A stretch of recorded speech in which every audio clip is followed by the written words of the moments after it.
그래서 이 종려라고 하는 것은 바로 이 종려나무를 뜻하는 것이거든요.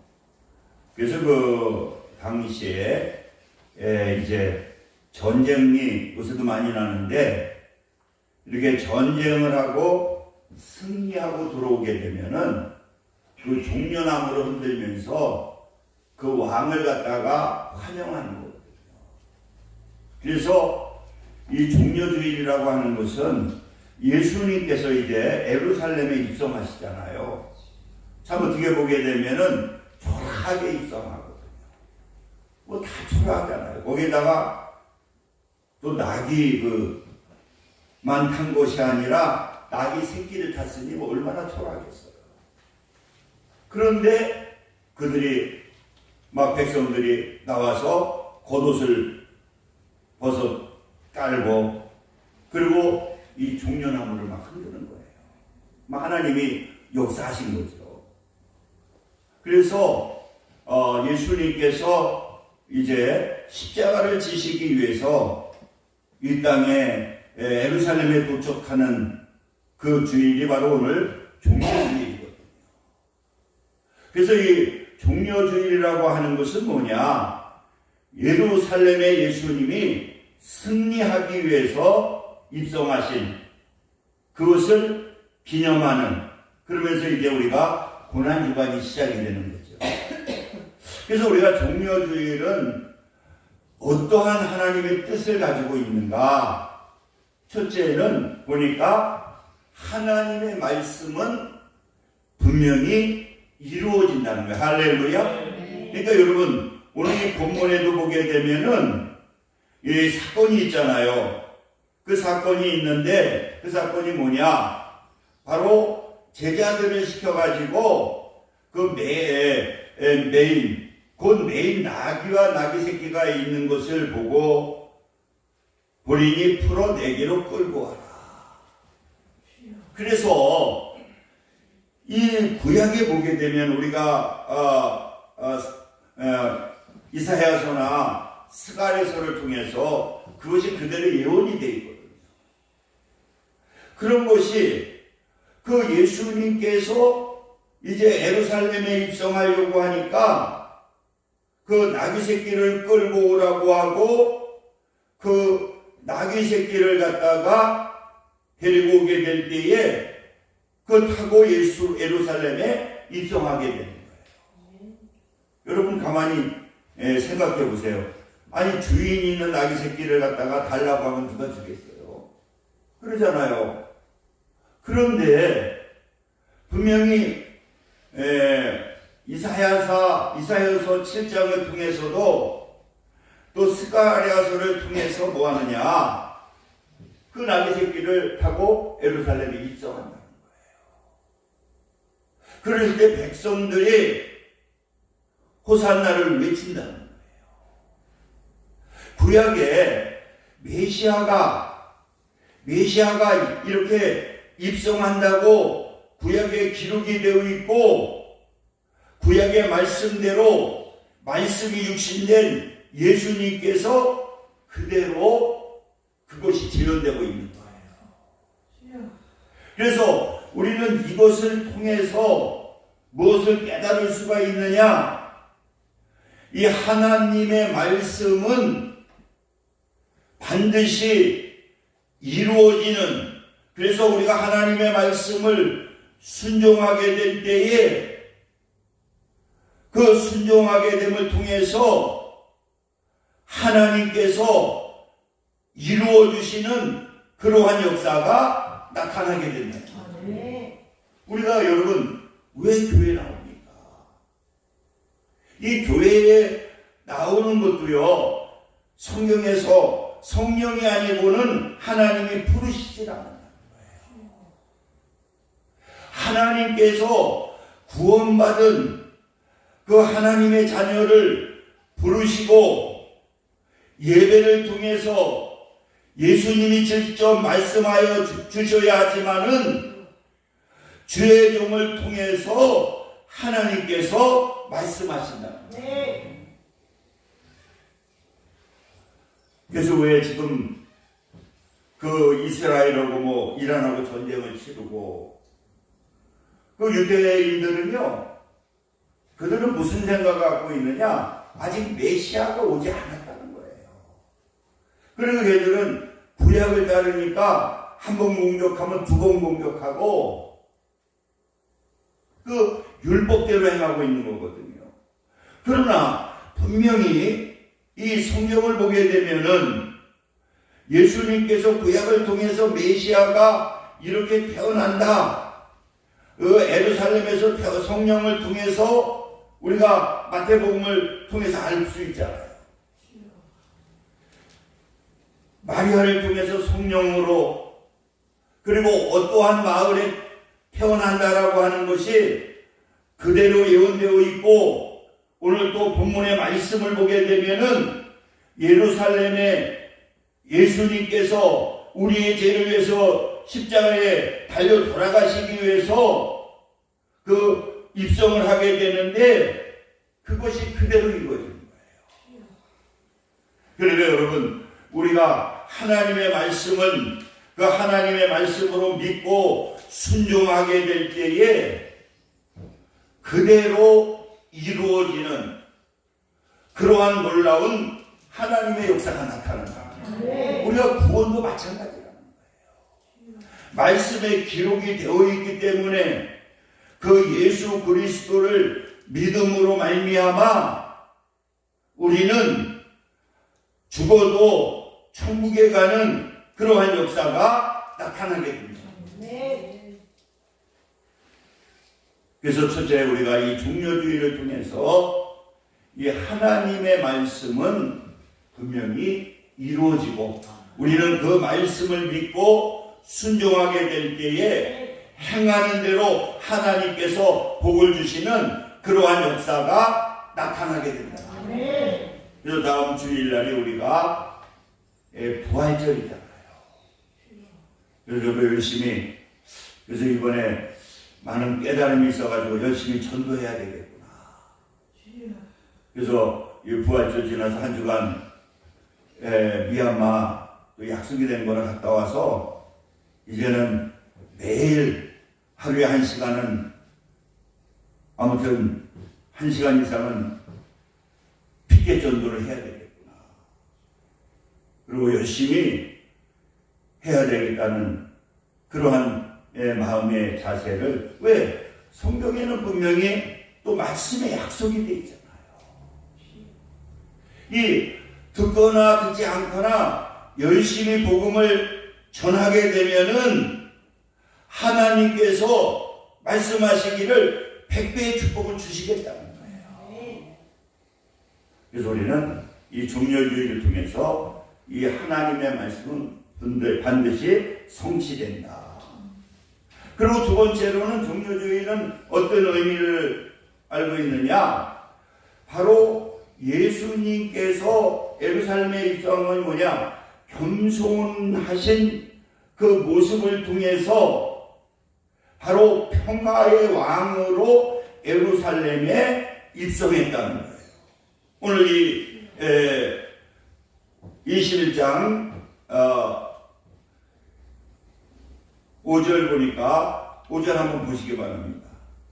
시온의 딸에게 이르기를 내 왕이 내게 임하나니 그는 뭐라고요? 겸손하여 나귀 곧 멍에 매인 짐승의 새끼를 탔도다 하리라. 우리 이 예수님이 예루살렘에 입성하는 것을 보면 옛날 뭐 여러 가지 통치자들은 그냥 그 권력을 가지고 힘을 가지고 입성하시잖아요. 근데 우리 예수님은 어떤 분이냐? 겸손한 분이시고 또 겸손을 갖다가 모범으로 보여주시고 이 겸손을 통해서 평화의 왕이 입성함을 통해서 우리에게 무엇을 보내주시느냐? 겸손한 자가 하나님의 축복을 받는다는 거예요. 할렐루야. 겸손한 자를, 우리는 겸손한 자에게 하나님께서 은혜를 주신다는 거죠. 우리가 예배를 드릴 때도 마찬가지잖아요. 내가 겸손한 마음을 가지고 그 예배를 드리게 될 때에 그 하나님께서는 겸손한 자에게 은혜를 주신다. 제가 전도사 시절에 가끔 얘기했지만은 그 사업에 실패한 그 집사님 부부가 뭐 종업원이 뭐 100여 명도 넘고 운전기사가 있었고 그분이 보니까 또 연세대 경영학과를 나왔고 대단하시더라고요. 그래가지고 아무튼 큰 교회에서 자기가 11조도 뭐 제일 많이 냈고, 그리고 자기가 그래도 인류대학 나왔으니까, 그래서 자기가 그 예배를 드리면서도 자기가 나중에 망하고 나서 내 망한 원인이 너무 겸손하지 못했다. 그래서 그분이 그런 얘기를 하시더라고요. 자기는 예배를 드릴 때에도 판단을 했다고. 오늘은 좀 들을 만한데, 또 어느 주간에는 목사님 어떻게 저런 설교를 하고 또 하고 그러는가. 그래서 이 겸손한 마음으로 하나님의 음성을 들어야 되는데, 그래서 자기가 쫄딱 망하고 나서 뭐 집도 날아가고 회사도 날아가고 그 하우스에서 가천 하우스에서 사시는데, 저한테 더 대화를 많이 나눴는데 그 집사님이 많은 얘기를 하시더라고요. 내가 교만해가지고, 그래서 자기가 3일 금식을 하면서 겸손을 보여주려고 그 전도사, 아직 목사 안수 받지 않은 그 전도사 교회에 들어오셔가지고요. 부부가 얼마나 겸손하게 말씀을 잘 듣는지, 그러면서 제가 주일학교 선생하고 있는데 우리를 보조교사 시켜달라고. 저 주일학교 한 10몇 명, 20명 되는데 두 분이 일찍 나오셔가지고 간식 싸가지고 나오셔가지고 애들 떠들지 못하게 하고요. 그리고 목사님, 전도사님, 이제는요 제가 강단에서 나오는 말씀에 판단하지 아니하고 하나님의 말씀으로 듣고 그 말씀을 가지고 살게 되니까 얼마나 행복한지 모른다는 거예요. 그래서 나중에 그분이 그래요. 자기는 힘든데 한 번도 못 해봤는데, 노가다판에 너무 힘들어요. 거치고요. 자기 배워주는데 막 등치 문져가지고. 그런데 하나님이 거기에서 돈 많은 노인네를 만나게 해가지고 막 기도해달라고, 이번에 무슨 좋은 아이템이 생겼는데 돈이 하나도 없다는 거예요. 근데 하나님이 그 같이 일하시는 그 노인분을 감동해가지고 돈을 더 해줘가지고 그게 미천이 돼가지고 막 하는 것마다 잘 되는 거예요.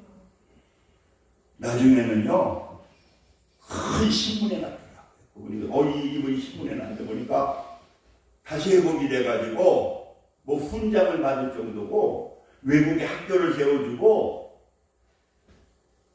그래서 그분이 다시 그 믿음교회랑 큰 교회로 다시 돌아가셨는데, 자기도 교회로 가겠다고 그래서 가셨는데, 그러면서 그분이 그런 얘기를 하는 거예요. 하나님이 겸손하지 않는 자를 하나님은 외면하신다.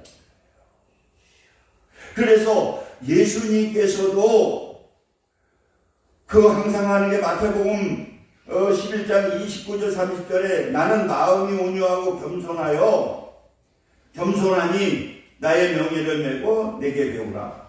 예수님은 겸손한 분이거든요. 겸손의 모습을 그 예루살렘에 입성하면서 마태복음 20장 28절에도 인자가 온 것은 섬김을 받으려 함이 아니요 도리어 섬기려 하고 자기 목숨을 많은 사람의 대속물로 주려 함이니라. 이렇게 여러분, 예수님은 자기의 겸손한 모습을 보여주시고 우리에게도 뭐 하시기를 원하시느냐? 겸손하기를 원하시는 거예요. 그래서 잠언서 22장 4절에 겸손과 여호와를 경외함의 보호는 재물과 영광과 생명이라.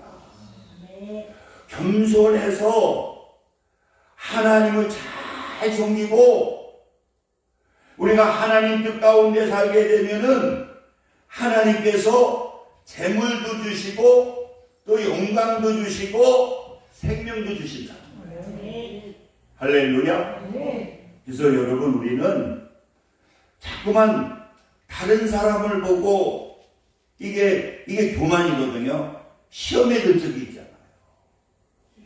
근데 하나님은, 예수님은 어떤 분이에요? 그분을 교사로 생각해야 된다는 거예요.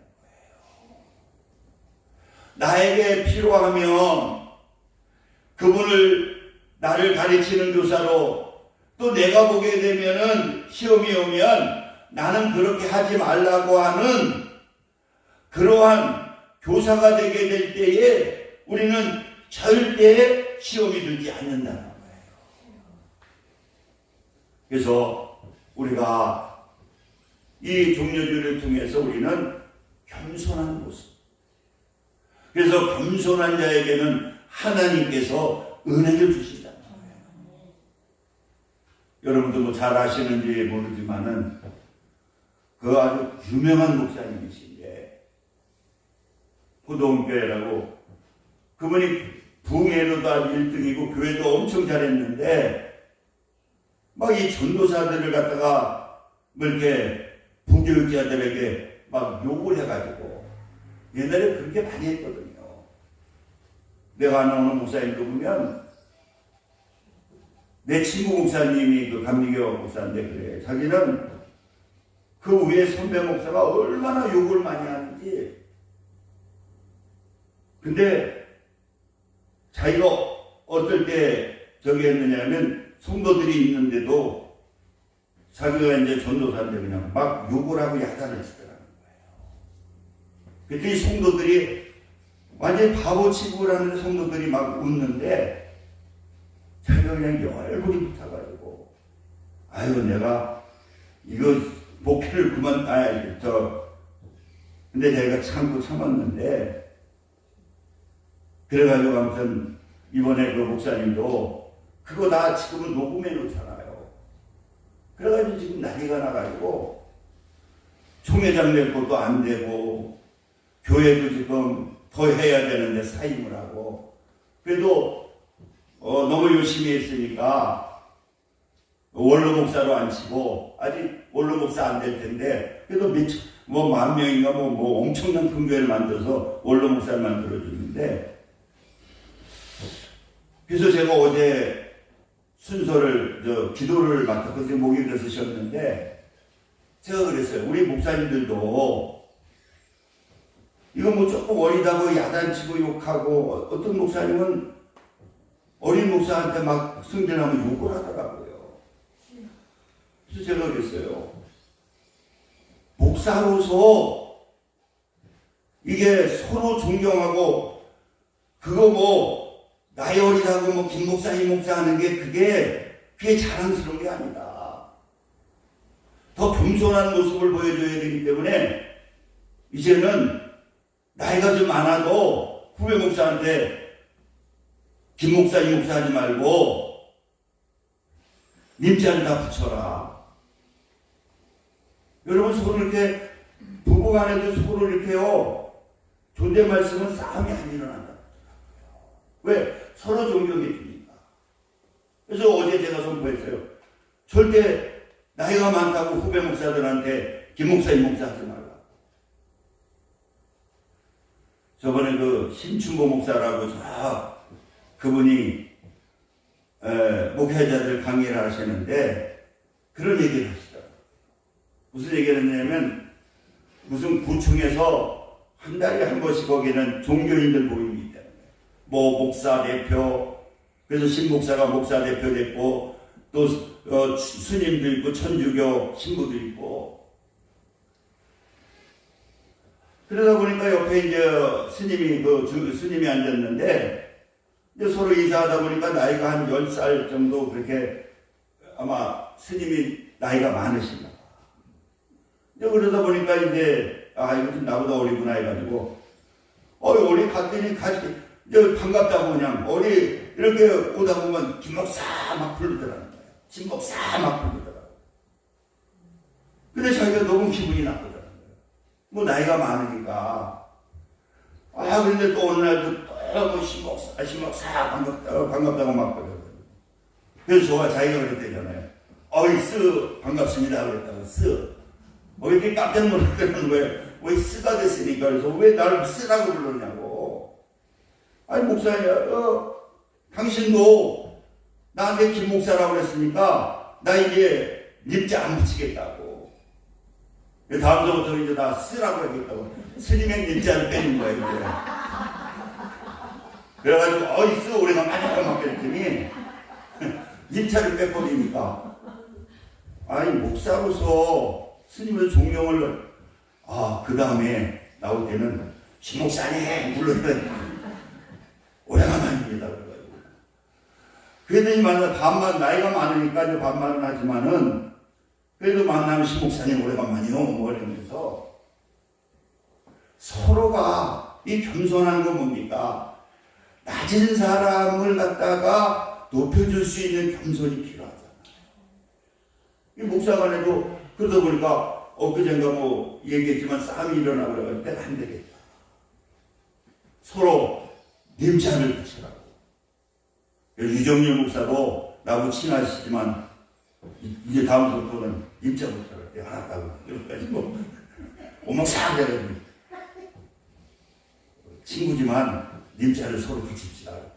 알았어 목사님. 그랬더니 어젠가 딸도 왔더라고. 따라와서 인사하고 그랬는데 아무튼 서로 여러분 하나님께서 겸손한 모습을 보여주는 거예요. 겸손할 때 하나님이 은혜를 주시는 거예요. 네. 그리고 종려주의는 뭐냐? 승리의 왕으로 입성하신 거예요. 그래서 누가복음 19장 38절을 보니까 주의 이름으로 오시는 이여 하늘에는 평화요 가장 높은 곳에 영광이로다. 하나님은 예수님은 어떤 분이냐? 왜 예루살렘에 입성했느냐? 승리하기 위해서. 그 십자가에 달리시고 그것으로 끝나는 것이 아니라 부활을 통해서 승리의 왕으로 입성하기 위해서 예루살렘에 입성. 그렇기 때문에 막 예수님이 입성할 때에 초라한 모습이지만은 호산나 하면서 막 이 호산나가 뭐냐? 구원하소서, 우리를 구원하소서, 승리의 왕으로 우리를 구원하소서. 그 뜻이거든요, 호산나가. 호산나라고 하는 건 뭐냐? 승리하고 입성하신 분들을 환영하는 것인데, 예수님은 십자가에 달려 돌아가시려고 입성하셨는데, 그 입성이 뭐냐? 승리의 왕으로 입성하신 거야. 할렐루야. 그래서 부활절날 부활하심으로 말미암아 우리도 어떤 사람이냐? 하나님의 자녀이기 때문에 승리로 하는 삶을 살 수가 있는 거예요. 그래서 우리가 승리는 누구 겁니까? 우리 거잖아요. 승리는 내 것일세 찬양하잖아요. 구세주의 보혈을 통해서 우리 하나님을 믿는 우리 하나님의 자녀들은 뭡니까? 승리의 왕이라는 거예요. 그러니까 우리는 당당하게 살아가야 돼요. 그래서 오늘 우리가 뭐 많이 성도들이 못 나왔지만은 여러분들이 한 명씩 이상 다 전도하시고 저도 이제 열심히 미얀마 갔다 오고 나서부터는 아무튼 티켓 전도를 지금 그걸 만들어 지금 갖고 있거든요. 그래서 아마 선거하고 겹쳐가지고 재밌을 것 같아요. 그냥 설고 뭔가 보면 근데 지금 3년이나 하시는 목사님이 계시는데 이제 교회가 막 3년 되니까 막 부흥되기 시작합니다. 막 성도들이 이거 보고 들어왔다고 해가지고 지금 그 목사님이 간증을 하셨는데 은혜돼서 아무튼 이번에 계속 들고 있으면 하나님께서 올해 많은 열매가 맺혀질 것 같습니다. 우리 기도하겠습니다. 특별히 우리 한 번 더 기도해 주시는 거는 그 원로 목사님으로 계시는 박건부 목사님 요번에 올라왔더니 그분이 85세인데 뭐 대동맥인가 뭐가 터져가지고 그 아들이 연락이 왔는데 이번 부활절에 꼭 오시는 목사님이신데 아무튼 대동맥이 그 아주 위험한 건데 뭐 살 가능성이 40%밖에 없대요. 그 수술하다 다 죽는 병이 그 정도로 그 대동맥이 터지면 위험한데 이제 수술은 잘 됐는데 회복될지 안 될지는 한번 모르겠다고 지금 중환자실에 있더라고요. 그래서 아들이 전화가 와서 한번 우리 기도할 때 우리 원로 목사님으로 또 이름 듣고 있어요. 박건부 목사님을 위해서도 좀 기도해 주시길 바라겠습니다. 우리 기도합니다. 할렐루야. 좋으신 사랑의 하나님 감사합니다. 이 종려주일 아버지 하나님께서 귀한 은혜 주셨사오니 승리하게 하여 주시고